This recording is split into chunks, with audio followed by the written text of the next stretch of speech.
Assalamualaikum warahmatullahi wabarakatuh. Nama saya Alde Prasperiawan dengan NIM G2211176. Di sini saya akan membahas teori komunikasi pemberdayaan masyarakat. Pada mata kuliah Sosiologi Komunikasi, Sains Komunikasi Sore.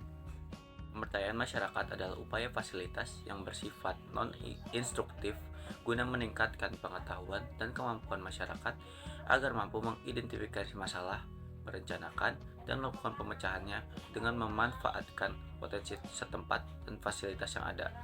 Adapun upaya-upayanya seperti penyuluhan, seminar, atau program CSR. Hal ini sangat relevan dengan artikel yang saya akan bahas, yaitu Sociology of Tribalism for Inclusive Corporate Social Responsibility Communication in Nigeria. Dalam bahasa Indonesia, artikel ini berjudul Sosiologi Tribalisme untuk Komunikasi Company Social Responsibility yang inklusif di Nigeria. Sebelum kita membahas lebih lanjut, mari kita pahami apa itu CSR.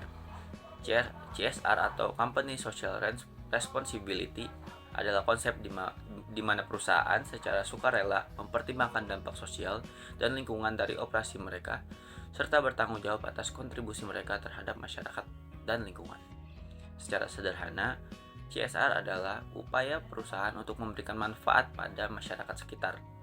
Lalu, apa itu sosiologi tribalisme? Tribalisme adalah sebuah konsep yang mengacu pada kecenderungan individu untuk mengidentifikasi diri mereka dengan kelompok kecil atau suku. Masyarakat atau kelompok yang mengandung tribalisme biasanya masih bersifat kesukuan dan masih memiliki hierarki seperti kepala suku atau ketua dalam masyarakatnya. Adapun tujuan dari penelitian ini yaitu mendeskonstruksi istilah tribalisme untuk aplikasinya dalam membangun sistem komunikasi CSR berbasis konteks dan industri di Nigeria.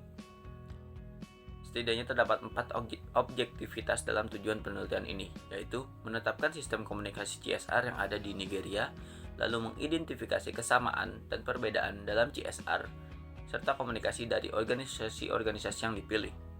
Lalu, meletakkan tribalisme secara kritis sebagai katalisator atau pemicu reaksi untuk komunikasi CSR yang berkelanjutan di Nigeria. Yang terakhir yaitu mengeksplorasi kemungkinan adanya CSR tribal dan komunikasi antara organization to home community di Nigeria. Penelitian ini menggunakan teori legitimasi. Teori legitimasi merupakan suatu kondisi atau status yang terjadi ketika sistem nilai suatu entitas selaras dengan sistem nilai sebuah sistem sosial yang lebih besar, di mana entitas tersebut menjadi bagiannya. Ketika terdapat perbedaan, baik aktual maupun potensial, antara dua sistem nilai tersebut, maka terdapat ancaman terhadap legitimasi entitasnya.